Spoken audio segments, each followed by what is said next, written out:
Hello, welcome once again to another edition of the Coach's Corner program. I'm Jeff Ruth, along with Hardy Head football coach John Brady. And John, suffice it to say, it was a tale of two halves last week. First half, couldn't get much established, and second half, I don't know if it was a halftime speech that you bottled up and you're going to use over and over again, but for whatever reason, the second half was much better than the first. Well, let's put it this way. It wasn't a rated G halftime speech. I have a feeling it might not have been. We made some adjustments, and really, like you said, it was the tale of two halves, but really it was all on us. It wasn't anything that Ontario did that we weren't ready for. We just didn't do our job in the first half. Luckily, we came up with a nice special teams play for a touchdown and kept us close. And then in the second half, we decided to listen and perform and do our duty. You know, you had the Mount Vernon game where special teams certainly were huge. Last week, again, we saw the special teams with the blocked punt, picked up the fumble, and ran it back. Defenses have really kept you in the ball games this year so far. Take away that first play on defense, I don't know what it was, 50 or 60-yard pass play. We did a heck of a job. Defense played well all year. Offensively, I think we're getting better each week. Every time we go out for practice, we're getting better running the ball, and that's what we want to do, and that sets up our run and our play-action game. And, we're finally starting to get it. And I know at halftime we just, buckled up and said we're going to pound the ball, and that's what we did in the second half. All right. We come back, we'll take a look at some of the highlights from the contest last week, 21-17 win against Ontario. Also preview a big game coming up on Friday night over at Pleasant. We'll be back after these words.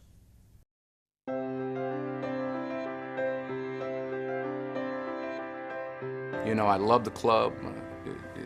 It's the reason I'm here. It's taught me so many lessons, and I can talk about it in a positive way and in an honest way for the rest of my life. In a community or in a town, your role models are the people that you deal with, that are in your face, that you talk to, that you can ask questions to, not necessarily some basketball player or actor on screen. Boys and girls clubs, great futures start here.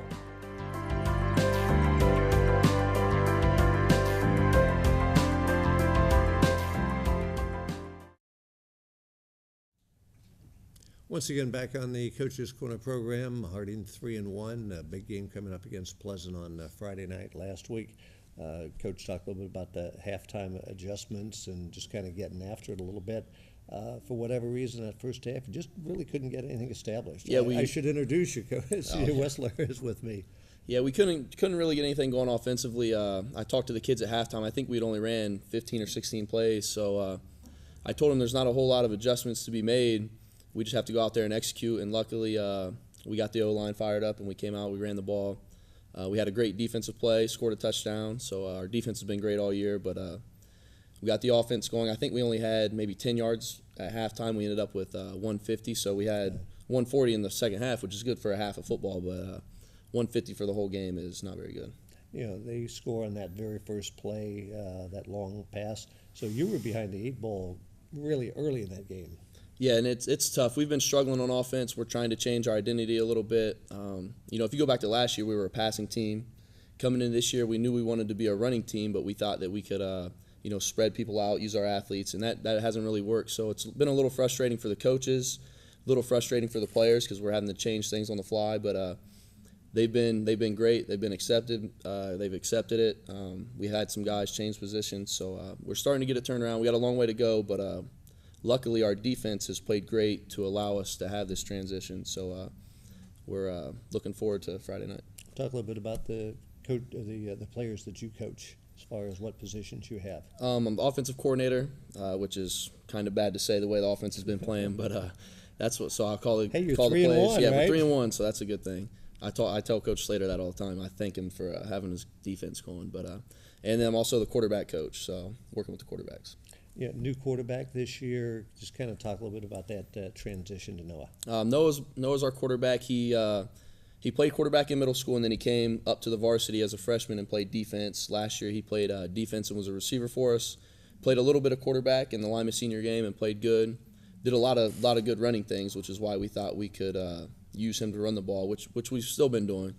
But he's been good. He just has to get his experience. We had a rough start, but the past couple games, our efficiency has been way up. I think we're up around 70 or 80% completing passes the past couple games. So definitely moving in the right direction. And I thought defensively he played a nice game for you last week. Yeah, he's definitely a defensive guy. He's always been really good at defense. Anytime you can start as a freshman at the varsity level, you're pretty good. Okay, let's go ahead and take a look at some of the highlights from the contest last Friday night. Again, home game against Ontario.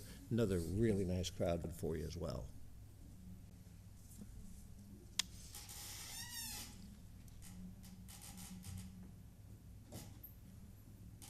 All right, this first play here is our defense, sacked by Drake Facione. He's really been on a tear lately. I think he might have the season record for sacks already, so he's been playing great. Next up, we talked a lot about our defense and special teams playing great. We have a block punt here. Cody Harris picks it up, runs it in for a touchdown.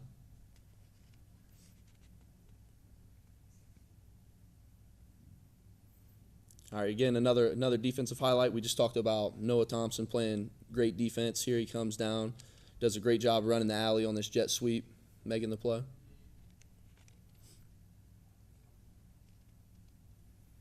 Now here we go. This is on our second half drive. We finally got something going. Here's a handoff to Colin Hill. He's been doing a great job running for us and being a lead blocker for us. And then this is finishing off that good drive that we had to start the second half. We had a quarterback sneak there with our senior offensive lineman. Noah Thompson got it in there.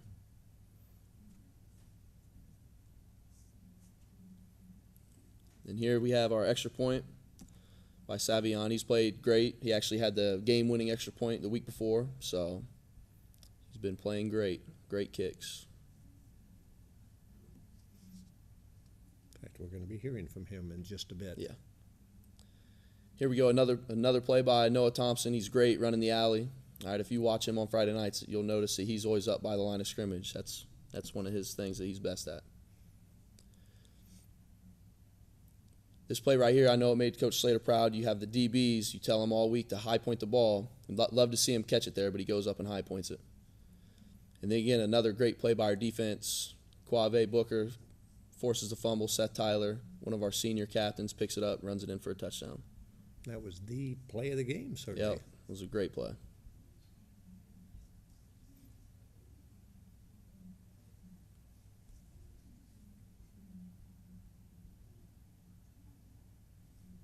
Then here we're on defense, just to ice the game. It's towards the end of the game here.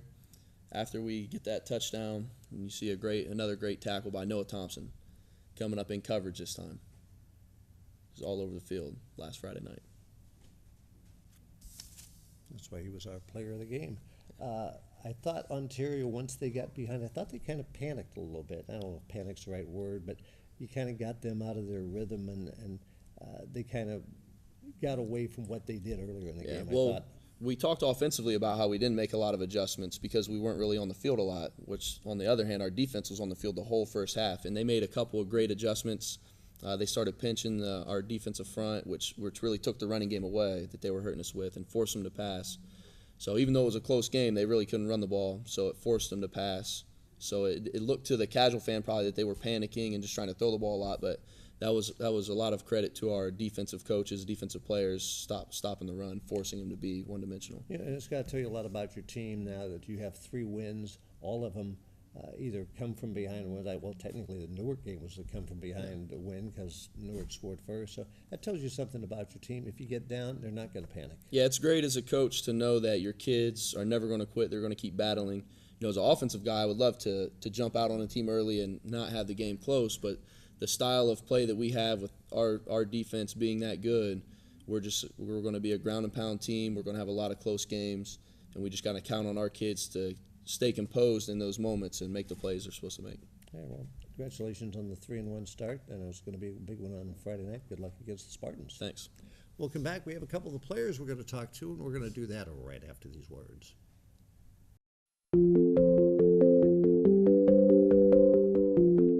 This is me, and this is my teacher, Miss C. She's so great. She teaches me a lot of good stuff. She taught me that everything I do starts with me. I'm in charge. She taught me to have a plan and make sure I do all my work before I play. I also learned how to play well with others. I try to remember that everyone can win, and I listen before I talk. That makes working together a lot more fun. I know that balance feels best, so I remember to take care of myself. Miss C taught me lots of things, but the best one ever is that I can be great. What if every child had the same opportunity? The opportunity to develop the essential life skills and characteristics students need to thrive in the 21st century. The Leader in Me process provides the teacher experience and classroom implementation tools to put your school on the path to greatness. As you integrate timeless principles into your school's core curriculum and language, you will build student self-confidence, reduce discipline referrals, and increase academic achievement. Find out more at theleaderinme.org. Great happens here. Once again, back on the Coach's Corner program, this is the segment where we talk to a couple of the players and a couple of key players, certainly, on this year's team. Zach Keller to my immediate left and Savian Tyler to my far left. Zach, we'll go ahead and start with you. Position that you play, and I'm guessing you're not a cornerback. No, I'm an offensive lineman, starting right tackle. Do you play defense? No. Talk a little bit about maybe the key or keys to being a tackle on this year's football team. Mainly just got to be physical and hit the other team hard. You do your job. We always get stressed by our coach, and just be physical. Difference last week between the first half and the second half? Our coach got a little mad during halftime, kind of fired us up, and I kind of got mad because this dude hit me with a personal foul, knocked me over after the play. I got a little heated and started hitting people pretty hard. Well, sometimes you need something like that to kind of fire you up then. Obviously, the second half was a whole lot different. Just kind of talk a little bit about, setting the blocks and blocking, either obviously primarily a running team this year, but you'll certainly throw the ball when necessary. Yeah. Do you like to block more when you're running or passing? I like run blocks more just because with pass blocks you kind of have to sit back, where with run blocks you can go out and hit the dude. Get off the blocks and hit somebody then. Obviously Colin can get the tough yards. Quave certainly has had some good ball games. It's nice to be able to have some running backs that are able to hit the holes and pick up the tough yards. Yeah, it's nice to have multiple running backs that can get those 4-yard rushes and stuff. But we just need to keep doing our assignments, because a lot of the times when in the first half, we only got however many yards, coach said 10, but it was just because one mistake each time is one lineman wouldn't get his block. We just all need to be on the same page, doing good the whole time. You're a senior. Yeah. I know the time goes by very quickly. Yeah. It's week 5 already. It seems like we just started the season. Have you kind of set any goals for yourself or for the team this year? Since the beginning of the year, I just wanted to have a positive, not 500 season. I just want to have at least a positive season, a winning season. And then I also just want to beat our county rivals. It's probably And obviously, I know Coach Brady talked about it last week, obviously goals to win the MOAC. Yep, that's a big one too. Okay, appreciate you being on. Savvy, you're kind of a multi-sport star during the fall, soccer and football. Right. We'll talk about your football first. Soccer-style kicker. You've had some big kicks here in the last few weeks. Yeah, there's been some pretty big kicks. I had the game winner of our first home game on the turf and the first home game of our senior year, something I'll never forget. Were you nervous at all, knowing that the game was coming down to your kick, probably? Oh, no. I knew that when our special teams blocked that field goal that we were going to win the game. I didn't have any nerves because if we didn't, I believed in my team to get the next touchdown if we needed it, if I missed. So, talk a little bit about playing on the new turf and everything, and just does that affect your kicking at all? It does a little bit right now because, well, it did at the beginning because of the pellets in the ground. It would sink the tees a little bit. But I've gotten used to it, and it's actually I like kicking on turf a lot more than grass because it's just all the same level. Putting the tee down or kicking from the ground, it's pretty easy now. How did you pick up the kicking game? Is it something you've been doing for a while? Kicking, yeah, I've been kicking since sophomore year, and I was going to do it freshman year, but it would have been for the freshman team, and we had soccer games on Thursdays, so I couldn't do it then. So I picked it up sophomore year, and I've been working with Coach Williams, who is our kicking coach and also our head soccer coach to get better, and here we are now. This is maybe an unfair question, especially with Coach Brady looking at you right now. Do you have a favorite sport, soccer or football? Yeah, I do. It would be soccer right now, but football's grown on me a lot in these past 3 years, so it's up there. It's pretty close. Talk a little bit about your soccer exploits, because you're having quite a season. Yeah, right now I think we played 7 or 8 games, and I have 9 goals so far. So we had a rough start to our season, but we're picking it back up. We have 2 wins now. Our last game, I'm pretty sure I had 4 goals and 2 assists, so it's not bad for that too. And missing 1 PAT this season kind of hurts, but I made all the other ones, so trying to keep it up in both sports. Comfortable ball, say the 20-yard line. So oh yeah, you're called out for a 37-yard field goal. Is that something you can? That's kick? something I can do. Over the summer, I got really good because I practiced a lot, and my best without pads is a 55-yarder. Wow. But we haven't needed that really. So, but yeah, inside the 30, it should be some guaranteed points if we can get everything going with the snapper and the holder. All right, talk a little bit about your week as far as soccer practice, football practice, and so forth, because I'm guessing you spend most of your time during soccer practice. Yeah, so in the summer, it was a lot easier because I would just go to soccer conditioning and then go to football to kick. But since season started, I go to soccer Monday through Wednesday, and then on Wednesdays later in the day, sometimes I kick, and then Thursdays I go to walk through for football, and Fridays obviously I go to games. All right. Plus, you got homework to do. Homework, yeah. All right. Well, hey, good luck to you. Thank you. And continued success. I know you're off to a good start, and continued success the rest of the season. Will do. All right. Thanks very much, Zach. Thank you. Thank you. We'll be back. We'll talk with Coach Brady about the Ontario game, and we'll also, of course, preview the game Friday against Pleasant. We'll do that right after these words.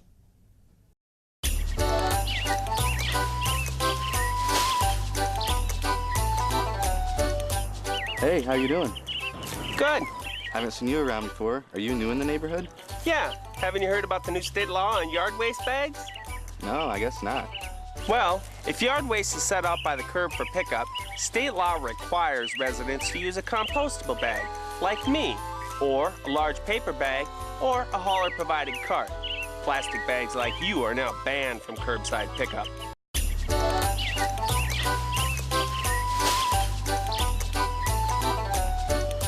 This is the other new bag in the neighborhood. Hi guys, what's shaking? Hey there, welcome. Once again, back on the Coach's Corner program. Coach, we talked a little bit about briefly earlier about the adjustments and so forth at halftime. And again, we've been doing this show for a lot of years, and you always talk about it's not what the other team does, it's what we do. And it's going to be that way this week also. It's not about what Pleasant does, it's about how Harding comes out. We can't come out flat like we did last week. We just got lucky last week after the adjustments at halftime, and it came through. But in this league, if you come out flat in the first half, you're probably going to get getting beat. Talk a little bit about the play, obviously, of the special teams, certainly, and then, of course, coming up with the fumble that was run in for the touchdown. Yeah, we've been real fortunate this year. We made some big plays on special teams. The kids have bought into our game plan, and we practice it all week. It's not like we just go out and wing it, but we practice it all week, and they do a good job. Got to be pleased with 3-1. Obviously, you'd like to be 4-0, but you haven't been 3-1 in a while. 3-1's great. We'll just take it. Talk a little bit about Pleasant on their field on Saturday night, and they're going to be fired up. In fact, you had to play at Pleasant last year as well. Right, as a league thing with our 2 new teams coming in, we end up having to play them 2 times at their home, and it's okay. We don't really care. We just ready to play on Friday night. Pleasant's Pleasant. I mean, they're going to come out and they're going to run the ball and they're going to make you stop them. They have great coaches who do a great job getting their teams ready, and they're a winning program. They know how to win, and we're going to have to play very, very well on both sides of the ball and special teams to come out with a victory Friday night. I know it's going to be a good one on Friday night. Best of luck on Friday. Thank you. Going to wrap it up for this edition of the Coach's Corner program. If you can't make it out to Pleasant on Friday night, you can catch the game on 1490 WMRN. That's going to wrap it up for this edition of the Coach's Corner program. For head coach John Brady, I'm Jeff Ruth.